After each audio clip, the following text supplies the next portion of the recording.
देखिए कोना कोना कौन कोना सोतली पुतो कोना खोलने से काम नहीं चलेगा, जवाब देना पड़ेगा। जब सरकार ही चोरी से बनेगी तो वो जनता का काम ईमानदारी से नहीं करेगी और इस देश की संपत्ति को लूट करके अपने दोस्तों के खजाने में पहुंचाएगी। तो पहले एमएलए चुराते थे, फिर वोट चुराना शुरू किया, अब चुना हुआ मुख्यमंत्री चुराएंगे। इसीलिए हम बार बार ये बात कह रहे हैं, क्योंकि हम लोग इसके भुक्तभोगी हैं।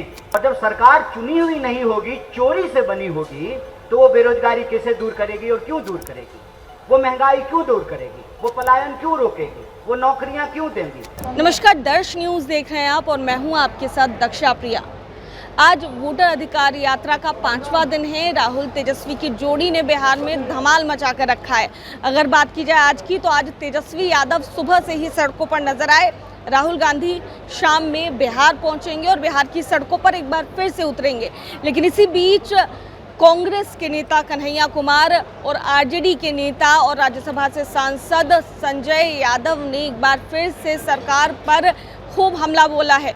वोट चोरी को लेकर तो वो बात करते ही नजर आए, कॉन्स्टिट्यूशनल अमेंडमेंट बिल को लेकर भी उन्होंने हमला बोला। साथ साथ अगर बात कर ली जाए वोट चोरी के मुद्दे पर, तो काफ़ी कुछ कहते नजर आए। क्या कुछ कह रहे हैं, आइए आपको सुनाते हैं। और चुनाव आयोग तो हम कहेंगे कि भारतीय जनता पार्टी की एक लोकतंत्र निरोधक प्रशाखा बन गई है बीजेपी के कार्यालय की। ये एक देश में भारतीय जनता पार्टी के लिए चुनाव आयोग संविधान विरोधी दस्ते के रूप में काम कर रहा है। तो एसआईआर की जो पूरी प्रक्रिया है, 25 जून को इसका नोटिफिकेशन हुआ। 27 जून को हमारे इंडिया गठबंधन के सभी दलों के वरिष्ठ नेताओं ने बिहार में प्रेस कॉन्फ्रेंस की। देश को तथ्यों और तर्कों के साथ हमने अपनी बातें बताई, हमने अपनी चिंताएं, शंकाएं और शिकायतें भी चुनाव आयोग के समक्ष रखी। दिल्ली में भी, बिहार में भी। बिहार में भी 9 जुलाई को श्री राहुल गांधी जी भी आए। एक अभूतपूर्व बिहार बंद हुआ, लेकिन उसके बावजूद चुनाव आयोग का अड़ियल रवैया रहा। हमने उनके सामने प्रत्यक्ष प्रमाण भी रखे। जिंदा लोगों को जब हम सुप्रीम कोर्ट में गए, चुनाव आयोग ने नहीं सुना, तो उसकी सूची भी सौंपी। और माननीय उच्चतम न्यायालय को हम धन्यवाद करते हुए कहेंगे कि उन्होंने इन बातों का संज्ञान लिया और चुनाव आयोग को निर्देशित भी किया। और उसी का परिणाम है कि अब हर बूथ में ऐसे लोगों की सूची भी प्रकाशित हुई है और उसका वितरण भी हुआ है। और कल ही जैसे आपने देखा भी, एक अलोकतांत्रिक बिल देश में संविधान संशोधन करके लेके आ रहे हैं। ये लोग लोकतंत्र को जंजीरों में जकड़ना चाहते हैं। ये लोग दक्षिणपंथी जो ताकतें हैं, इनका हमेशा से ही लोक व्यवहार और इनका लोक आचरण लोकतंत्र विरोधी रहा है। और हम चुनाव आयोग को भी कहेंगे, 5 दिन के इस अनुभव के आधार पर, जिसमें 5 जिले श्री राहुल गांधी जी ने कवर किए हैं, तेजस्वी जी और महागठबंधन के सभी वरिष्ठ नेताओं ने, कि ज्ञानेश कुमार जी आप हेडमास्टर बनना बंद करें, ये शपथ पत्र और हलफनामे मांगना बंद करें, आप ईमानदारी पूर्वक अपना काम करें, अनिल मसीह से कंपटीशन बंद करें, और जो ये लोकतंत्र में आप हेकड़ी दिखा रहे हैं उसको भी आप बंद करें। लोकतंत्र लोक लाज से चलता है, जनता की ताकत से चलता है। भारतीय जनता पार्टी ने चुनाव आयोग को अपनी कठपुतली बना लिया है और बिहार की जनता उस कठपुतली की डोर जो है वो 2 लोगों के हाथ में है। और अब बिहार की जनता अपनी लोकतंत्र और संविधान की शक्ति से उस कठपुतली की डोर को काटेगी। और बिहार की जनता महागठबंधन के साथ जो आप देख रहे हैं सड़कों पे, वहाँ पे पैर रखने की जगह नहीं है। तो बिहार ने फिर एक नई दिशा दी है देश को, और देश की दशा भी बदलने का काम इस चुनाव से बिहार करेगा। आप सब लोग आए, इसके लिए आपका बहुत बहुत धन्यवाद। मैं आग्रह करूंगा कन्हैया कुमार जी से कि वे पत्रकार वार्ता को संबोधित करें। वोटर अधिकार यात्रा के 5वें दिन इस महत्वपूर्ण प्रेस वार्ता में उपस्थित कांग्रेस पार्टी के हमारे साथीगण, इंडिया ब्लॉक और आरजेडी के हमारे साथीगण, पत्रकार साथियों, कैमरा के पीछे खड़े हमारे दोस्तों, दर्शकों, पाठकों और श्रोताओं, जैसा कि सांसद महोदय संजय जी ने आपको बताया कि वोटर अधिकार यात्रा को लेकर बिहार में ज़बरदस्त जन समर्थन उमड़ा है और वोट चोरी का मामला एक गंभीर मामला है, जिसको लेकर हम बिहार के ज़िले ज़िले में जा रहे हैं और बिहार की जनता से जुड़ रहे हैं, संवाद कर रहे हैं, उनको बता रहे हैं। आज इस संबंध में हम देश का ध्यान एक विशेष विषय की ओर दिलाना चाहते हैं। आप में से तमाम लोगों ने ये देखा होगा कि 2014 से पहले एक बड़ा आंदोलन हुआ था कांग्रेस की सरकार को अपदस्थ करने के लिए। 2G, 3G तमाम तरीके के आरोप कैग के एक अधिकारी, जो बाद में उन्होंने कहा कि यह तो राजनीतिक लाभ के लिए किया गया, और देश में एक माहौल बनाया गया कांग्रेस के खिलाफ। याद कीजिए कि उस दौरान किसी भी व्यक्ति के ऊपर UAPA लगाकर या PMLA कानून लगा करके किसी भी सांसद या विधायक को डराया धमकाया नहीं गया, विरोधियों के मुंह नहीं बंद कराए गए। लेकिन आज जब हम 2014 से लेकर के 2025 तक का भारत देखते हैं, तो यह साफ साफ पता चलता है, और नेता प्रतिपक्ष ने कल इसको अपनी मुखर आवाज में जनता के सामने रखा कि देश में लोकतंत्र समाप्त करने वाले, लोकतंत्र संविधान की हत्या करने वाले और लोकतंत्र को बचाने वालों के बीच एक संघर्ष छिड़ चुका है, एक जंग छिड़ गई है। हम समझ सकते हैं कि एक तरफ इस देश के लोगों के अधिकारों को छीनकर देश की संपदा को बेचने वाले लोग हैं, दूसरी तरफ लोगों के हक और अधिकार की रक्षा करके, संविधान को बचा करके, लोकतंत्र को कायम रखते हुए देश को बचाने वाले लोग हैं। तो ये बेचने और बचाने वालों के बीच लड़ाई है। एक तरफ वो लोग हैं जो चाहते हैं कि लोकतंत्र जिंदा रहे, विरोध का स्वर जिंदा रहे, संविधान का राज कायम रहे, वोट का अधिकार जनता के पास सुरक्षित रहे। दूसरी तरफ वो लोग हैं जो देश की संवैधानिक संस्थाओं का गैर संवैधानिक इस्तेमाल करते हुए लोकतंत्र की हत्या कर रहे हैं। और यह बात हम इसलिए कह रहे हैं कि आप सबने देखा कि 2014 के बाद अमित शाह जी के शब्दों में एक क्रोनोलॉजी इस देश में देखने को मिलती है। पहले विरोधियों को डराया गया, धमकाया गया, झूठे मुकदमे करके जेलों में डाला गया। फिर जो MLA और MP थे, ED और CD और CBI के दम पे उनको अपने साथ मिलाने की कोशिश की गई और रिजॉर्ट का खेल शुरू हुआ।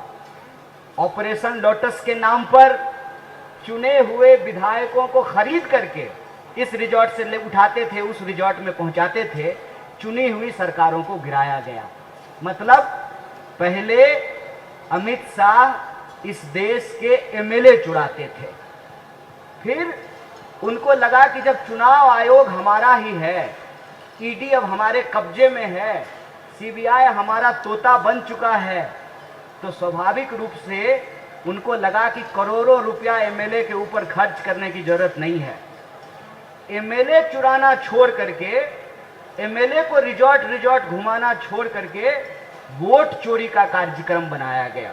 क्रोनोलॉजी समझिए, पहले MLA चुराते थे, फिर वोट चुराना शुरू किया, और इन दोनों हथकंडों के बावजूद अब की बार 400 पार का नारा जब सफल नहीं हुआ, तब वो SIR लेकर के आए हैं।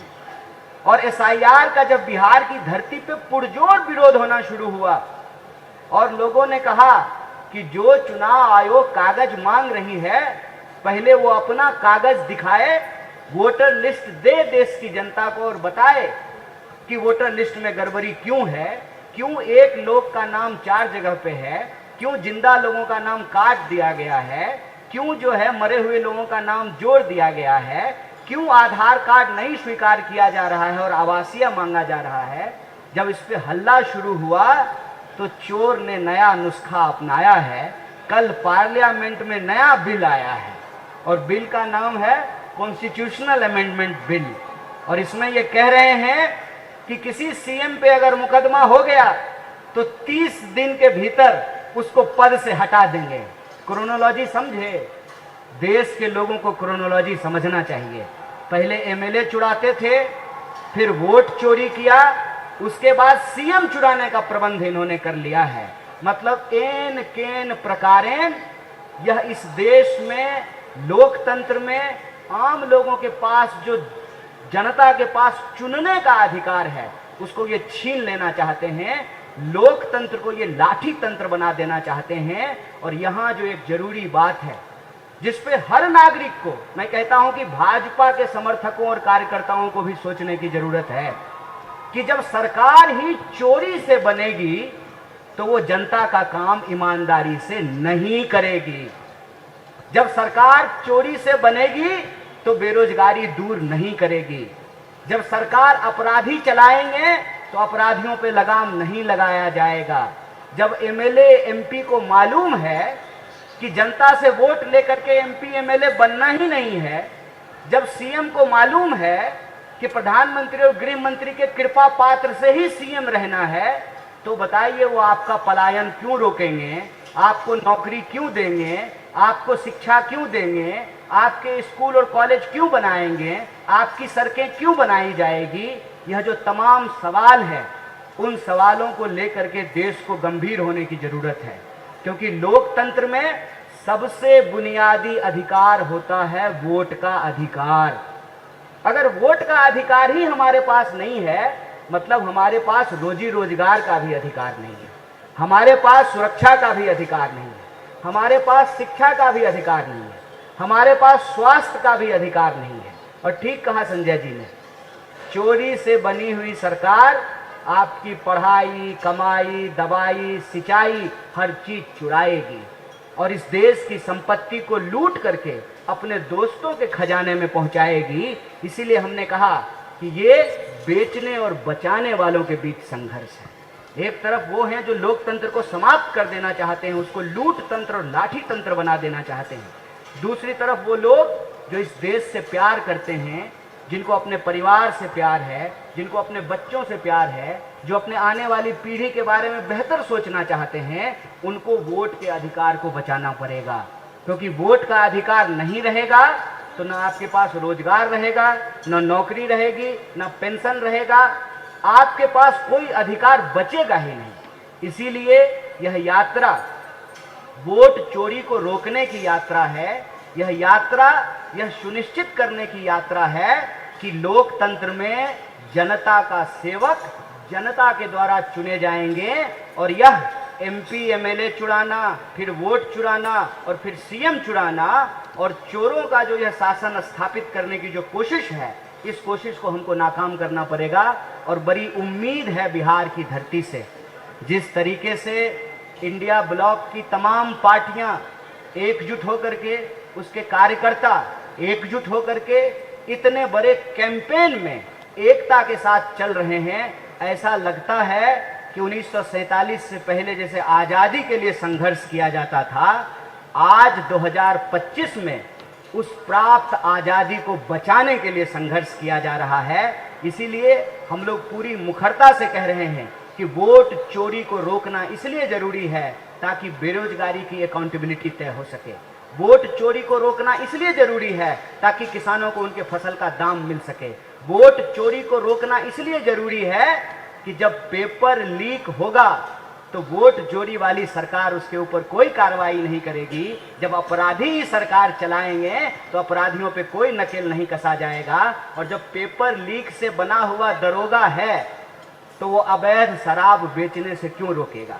जब पेपर लीक से बना हुआ डॉक्टर है तो वो सही तरीके से ऑपरेशन क्यों करेगा? जब पेपर लीक से बने हुए अधिकारी हैं तो उनका जनता के प्रति कोई जो है, कोई उनकी जिम्मेवारी नहीं है, कोई उत्तरदायित्व नहीं है। इसीलिए हर व्यक्ति को, देश के एक एक नागरिक को यह समझना पड़ेगा कि वोट चोरी को रोकना दरअसल संविधान को बचाने की लड़ाई है, उस आज़ादी को महफूज रखने की लड़ाई है जिसको हमको पुरखों ने दिलाई है। बहुत बहुत शुक्रिया, बहुत बहुत धन्यवाद। जो भी प्रश्न पत्रकार साथी के होंगे हम यथासंभव उसका जवाब देने का प्रयास करेंगे। बहुत बहुत धन्यवाद।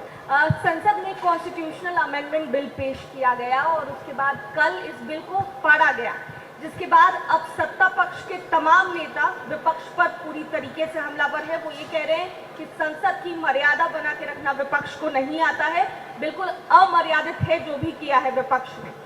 देखिए, जो संविधान का 130वां संशोधन बिल कल उन्होंने प्रस्तुत किया, यह संविधान और लोकतंत्र के साथ साथ संघीय ढांचे को खत्म करने का एक अलोकतांत्रिक, तानाशाही, निरंकुश और मनमाना बिल है। जैसा कि कन्हैया जी ने कहा, सीबीआई, ईडी, इनकम टैक्स और इलेक्शन कमीशन की तमाम कोशिशों के बावजूद भी ये विपक्षी नेताओं की आवाज को कुचल नहीं, दमन नहीं कर पा रहे उनकी आवाज का। तो अब इन्होंने इस एसआईआर यात्रा शुरू होने के बाद आनन फानन में ये एक बिल लेके आए हैं और इस बिल में अब ये चाहते हैं कि एक थानेदार एक मुख्यमंत्री को गिरफ्तार करके उसकी सरकार गिरा दे।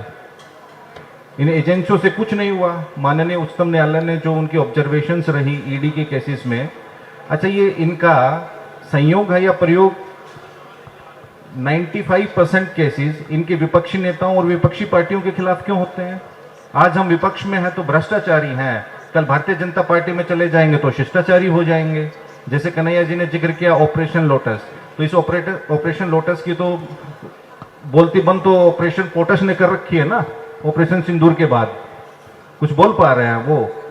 अब एक थानेदार को इतनी ताकत दे देंगे कि वो एक मुख्यमंत्री को जेल में डालेगा, 30 दिन में ना कोई सुनवाई होनी है, ना कोई सजा होनी है, ना कोई ट्रायल होना है और 30 दिन में मुख्यमंत्री हट जाएंगे। फिर जैसा सही कहा इन्होंने, अब वो रिजोर्ट पॉलिटिक्स नहीं होगी। अब पहले एमएलए खरीदने के लिए इनको कवायद करनी पड़ती थी, तो जैसे क्रोनोलॉजी की बात हुई, आप समझिए पहले इलेक्ट्रोल बॉन्ड लेके आए, इलेक्ट्रोल बॉन्ड में किसी के यहाँ छापा मारते थे, कॉर्पोरेट कंपनियों से उन्होंने पैसा लूटा, I am using the word लूट। वो 13,000 करोड़ रुपए भारतीय जनता पार्टी के अकाउंट में है इलेक्ट्रोल बॉन्ड्स का। उस 13,000 करोड़ का आप पूछिएगा उनको ब्याज कितना आता है भारतीय जनता पार्टी का। उस इलेक्ट्रोल बॉन्ड के पैसे से ये एमएलए खरीदे, इन्होंने सरकारें बदली, फिर उसके बावजूद भी सरकारें नहीं गई। जैसे झारखंड में ये विफल हुए, बिहार में हमने इनको विफल किया, तो अब दिल्ली में भी इन्होंने कोशिश की। अब सत्येंद्र जैन तो बरी हो गए, हेमंत सोरेन जी को जेल में डाला, उनको भी हाईकोर्ट ने कहा कोई केस ही नहीं बनता था। सत्येंद्र जैन जी बरी हुए है ना, उनको तमाम मीडिया के साथियों ने भ्रष्टाचारी और क्या क्या उनके वीडियोस लीक करते थे ये जेल से, क्या हुआ? तो अब ये 30 दिन का शिगुफा लेके आए हैं। अब सीधा एक ना पैसा खर्च होना, ना रिजोर्ट में ले जाना, ना एमएलए को पैसा देना, क्योंकि पैसा देंगे कहां से? इलेक्ट्रोल बॉन्ड बंद हो गया। तो अब भैया थानेदार को दे दो, थानेदार के हाथ में मुख्यमंत्री की कॉलर थमा दी है इन्होंने। क्या ये लोकतंत्र है? मैंने कहा ना, लोकतंत्र को ये जंजीरों में जकड़ना चाहते हैं। The rightist and radical people always wants A changed democracy, they always want it. और जैसा अभी कन्हैया जी ने भी जिक्र किया, आप जो भी दक्षिणपंथी अधिनायकवादी ताकतें होती हैं वो पूंजीपति मित्रों के लिए लोकतंत्र का दमन करती हैं। क्यों? क्योंकि उसमें गरीब गुरबे को ये खत्म करती हैं। गरीब गुरबे का सबसे बड़ा हथियार क्या है? मत का अधिकार। तो मत का अधिकार तो ये एसआईआर के जरिए छीन रहे हैं। लोकतंत्र पे कुठाराघात करने के लिए ये संविधान संशोधन भी ले आए। तो किसके लिए कर रहे हैं ये? संविधान को क्यों खत्म करना चाहते हैं? तो इसी चीज की हमारी लड़ाई है। और ना हम इनके संशोधन से डरने वाले हैं, ना पहले इनकी सीबीआई, ईडी, आईटी से डरे। हम लड़ने वाले लोग हैं, लड़ेंगे और जीतेंगे। कन्हैया जी, मैं उड़ीसा से हूँ। इधर हम शुरू से यात्रा से जुड़े हुए, लेकिन मेरा सवाल ये है कि जो कॉन्स्टिट्यूशनल अमेंडमेंट कल जो आया है, आपको लगता है कि मोदी जी और शाह जी इतना खुद को इनसिक्योरिटी सोच रहे हैं जिसको लेकर वो अपना पार्टी का मेंबर हो, क्या अपना दल जो गवर्नमेंट का चीफ मिनिस्टर हो उसको धमकाना चाहते हैं, क्या उसको डराना चाहते हैं? आपको लगता है कि ऐसा? देखिए, सत्ता का अहंकार ऐसा ही होता है, ये बड़ी जल्दी सर पे चढ़ जाता है। अव्वल तो ये जो भी कानून ला रहे हैं इनको समझना चाहिए कि इनकी सरकार हमेशा नहीं रहने वाली है। अगर ऐसे कानून रहे तो कल ये भी इसके भुक्तभोगी हो सकते हैं, ये भी इसके शिकार हो सकते हैं। लेकिन सत्ता के अहंकार में ये कुछ भी सोचने समझने को तैयार नहीं है। ये पूरा जो हमने आपको विषय बताया है कि जब से ये सरकार 2014 में आई है, आप इसके एक एक काम को देखिए। पहले ये यूनिवर्सिटी के भीतर अब विरोध के स्वर को दबाए, देश के जन आंदोलनों को कुचला, एक्टिविस्टों को, लेखकों को, पत्रकारों को, जो भी इनके खिलाफ लिख रहे थे उनको जेलों में बंद किया। अरे एनडीटीवी तो अभी भी चल रहा है ना, चल रहा है ना, आप अदानी जी चला रहे हैं तो चल रहा है। पहले जो है उस पर ईडी और सीबीआई चल रहा था। जैसा कि इन्होंने कहा संजय जी ने कि 1 मिनट में जो है आपका परिचय बदल जाएगा। आप भाजपा से लड़ते रहिए, आप भ्रष्टाचारी और देशद्रोही रहेंगे, आप भाजपा ज्वाइन कर लीजिए, आप तुरंत सदाचारी हो जाएंगे। हम बार बार कहते हैं कि भाजपा पार्टी नहीं है, वॉशिंग मशीन है, तुरंत धुल जाते हैं, साफ हो जाते हैं। तो इन्होंने शुरू से एक व्यवस्था की कि कैसे जनता का वोट लेकर के जनता को ही गुलाम बना दिया जाए। देश की आज़ादी में यदि ये हिस्सा लेते, अंग्रेजों से लड़ते, तो ये ऐसा नहीं करते। क्योंकि जो इन्होंने बनाया ही नहीं है, जाके पैर न फटे बिवाई वो का जाने पीड़ पड़ाई, इनको जो है आज़ादी ये दिलाई नहीं, इसलिए आज़ादी से इनको कोई लेना देना नहीं है। तो ये शुरू से उस आज़ादी को खत्म करने का प्रयास किया और हर बार ये नया हथकंडा लेकर के आते हैं। बिल्कुल ये चोर की मानसिकता होती है। एक बार पकड़ा जाएगा तो अगली बार चोरी करने की आदत नहीं छोड़ सकता। चोर चोरी से गया कि तुम्बा फेरी से गया, एक कहावत है। तो ये चोरी तो छोड़ नहीं सकते हैं क्योंकि ये इनकी फितरत है। तो ये ना तरीका नया ले आते हैं। पहले विरोधियों को पकड़ पकड़ करके जेल में डाला, फिर ईडी का रेड करवा करके जो है एमएलए को डराया, फिर रिजॉर्ट घुमा करके एमएलए खरीदे, एमएलए खरीद करके चुनी हुई सरकार गिराई। जब इसमें भी ये विफल होने लगे, बिहार में सफल नहीं हुए, राजस्थान में सफल नहीं हुए, झारखंड में सफल नहीं हुए, तब इन्होंने वोट चोरी का कार्यक्रम किया। वोट चोरी के कार्यक्रम से भी इनको जितनी सफलता मिलनी चाहिए उतनी सफलता नहीं मिली। आप मुझे बताइए, अब की बार 400 पार का नारा क्यों दिया गया था? आया तो इनको 240। वो इसलिए दिया गया था कि वोट चोरी करके ये 400 तक पहुंच जाएंगे, लेकिन ये 400 तक नहीं पहुंच पाए। तो इन्होंने जो है, पहले चुनाव आयोग इस बात को इनकार करती रही कि हमारे वोटर लिस्ट में कोई गड़बड़ी है। बार बार चुनाव आयोग ये कहती रही कि हमारे वोटर लिस्ट में कोई गड़बड़ी नहीं है। जब सबूत उनके मुंह पे मारा गया तो कह रहे हैं कि उसी गड़बड़ी को ठीक करने के लिए तो एसआईआर कर रहे हैं। बताइए, दूध की रखवाली बिल्ली करेगी? जो चुनाव आयोग इतनी ईमानदारी नहीं बरत रही है कि राहुल गांधी जी से हलफनामा मांग रही है और गोली मार ठाकुर से जो है ना हलफनामा नहीं मांग रही है, वो बिल्ली जो है दूध की रखवाली करेगी? चुनाव आयोग को अपनी निष्पक्षता साबित करनी चाहिए। जब इनको लगा कि वोट चोरी पर भी हल्ला हो गया है तो इन्होंने ये कॉन्स्टिट्यूशनल अमेंडमेंट बिल लेकर के आए। पहले एमएलए चुराते थे, फिर वोट चुराए, अब जो है ना मुख्यमंत्री चुराएंगे। और असल में मैं आपको बता दूं, ये चाहते हैं जैसे भाजपा के भीतर अमित शाह और मोदी जी के सामने कोई आवाज नहीं निकालता है, कल को एनडीए की भी यही हालत हो जाए। नीतीश कुमार अगर चाहे भी कि मुझे पलटना है तो उनको पलटने ही नहीं दिया जाएगा। चंद्रबाबू नायडू यदि चाहे भी कि हमको पलटना है तो उनको पलटने का ऑप्शन ही नहीं दिया जाएगा। कहेंगे पलटोगे तो जेल जाओगे, तुरंत घर पे ईडी भेजेंगे, 30 दिन जेल में रखेंगे, उसके बाद तुम सीएम ही नहीं रहोगे। फिर तुम्हारा ही एमएलए ले करके वही जेडीयू के सारे एमएलए जब भी कहते हैं नीतीश कुमार जिंदाबाद, नरेंद्र मोदी जिंदाबाद कहना शुरू कर देंगे, वही सारा एमएलए लेकर के भाजपा अपना मुख्यमंत्री बना लेगी। दिक्कत यह है कि इनको पाला पड़ा है बिहार से, यही इनका सारा कैलकुलेशन खराब हो गया है। क्यों? क्योंकि बिहार में लोकतंत्र का इतिहास 47 से नहीं शुरू होता है। बिहार में लोकतंत्र का इतिहास बुद्ध के काल से शुरू होता है, लिच्छवी गणराज्य से शुरू होता है। बिहार की धरती 1942 के भारत छोड़ो आंदोलन का सेंटर रहा है। बिहार की धरती इस देश के हर आंदोलन का सेंटर रहा है। ये एसआईआर करने के लिए आ गए बिहार।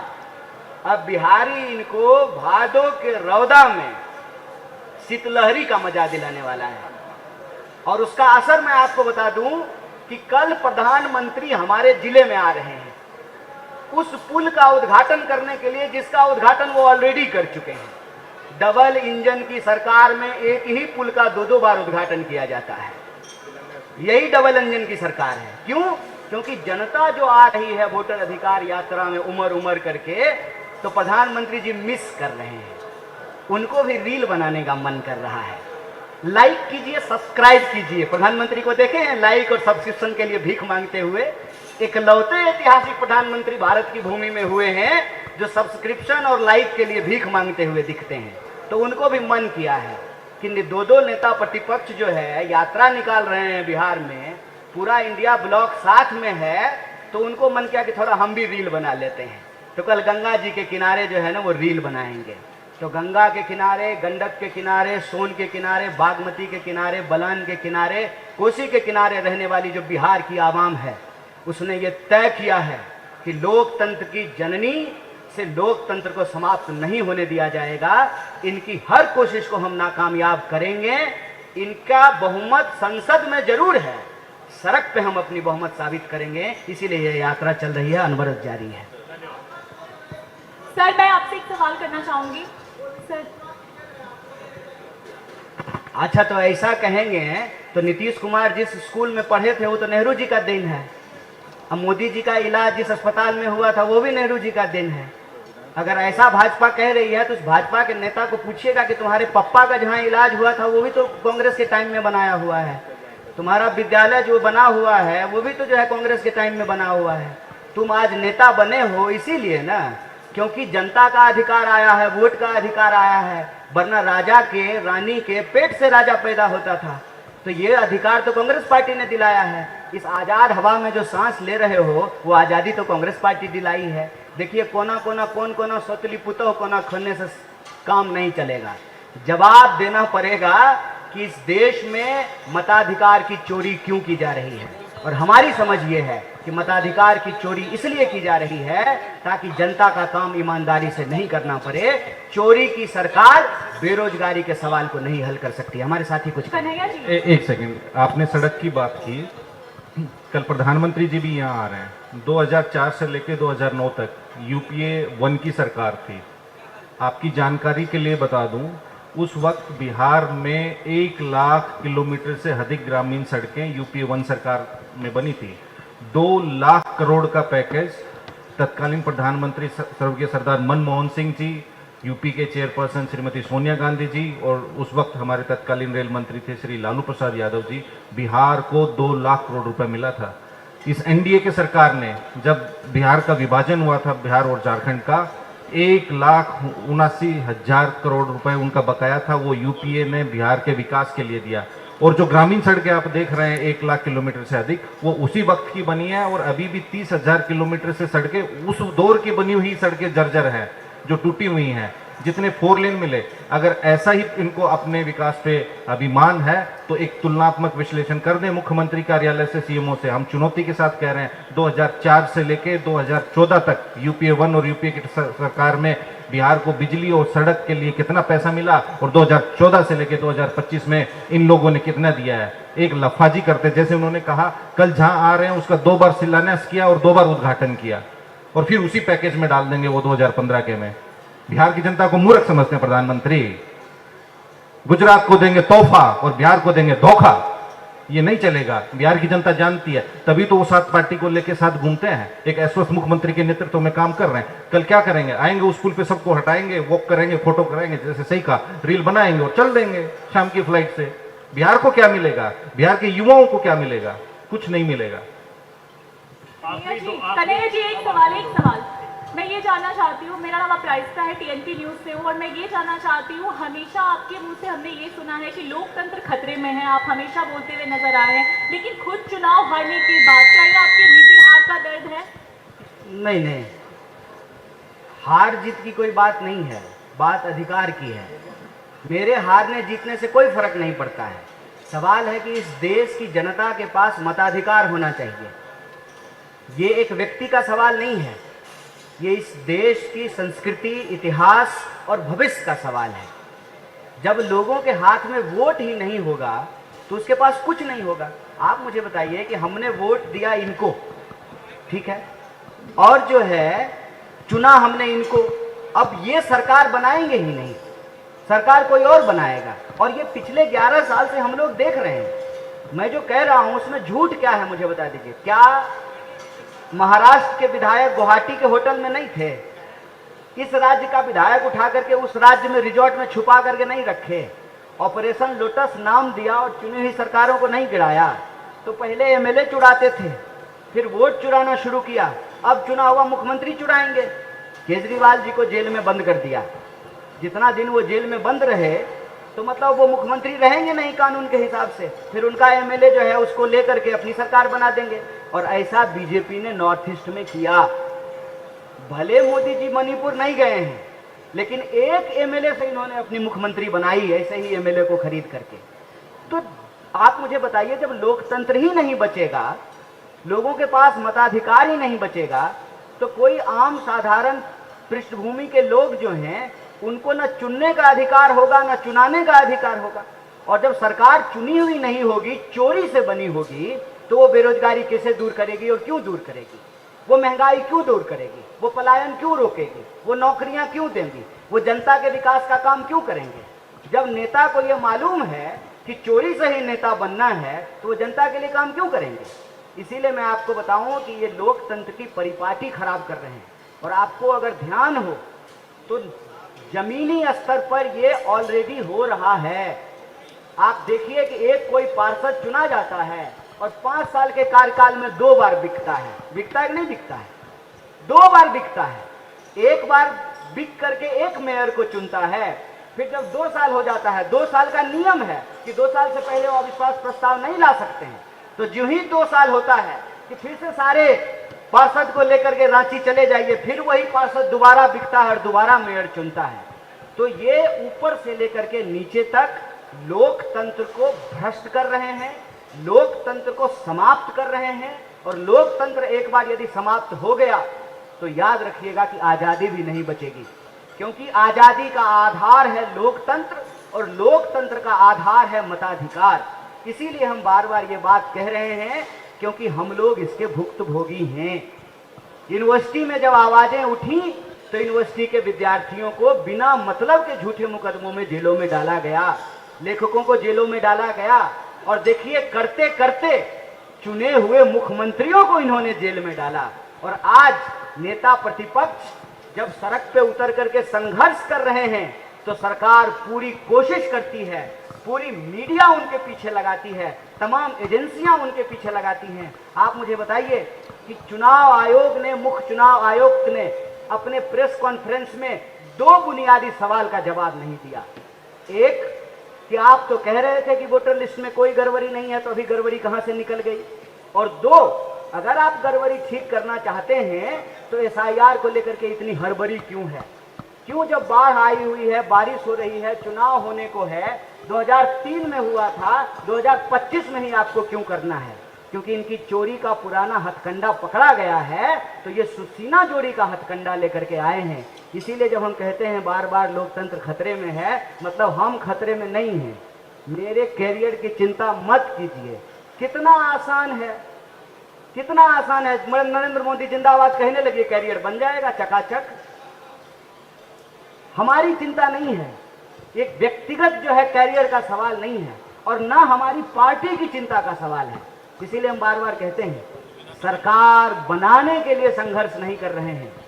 एक उत्तरदायी सरकार हो, पारदर्शी तरीके से चुनी हुई सरकार हो, ईमानदारी से सरकार बनेगी, तभी ईमानदारी से जनता के लिए काम करेगी। चोरी से चुनी हुई सरकार जनता के लिए ईमानदारी से काम नहीं कर सकती। तो सुना आपने क्या कुछ कहते नजर आए दोनों ही कांग्रेस और आरजेडी के नेता, और क्या कुछ कह रहे थे प्रेस कॉन्फ्रेंस के दौरान। और अब इसके बाद से एक बार फिर से यात्रा थोड़ी देर बाद शुरू होगी, तो उससे पहले क्या कुछ कह रहे थे आप सुन रहे थे खास तौर पर। कैमरा पर्सन शशि के साथ मैं दक्षा प्रिया, दर्श न्यूज़, लखीसराय।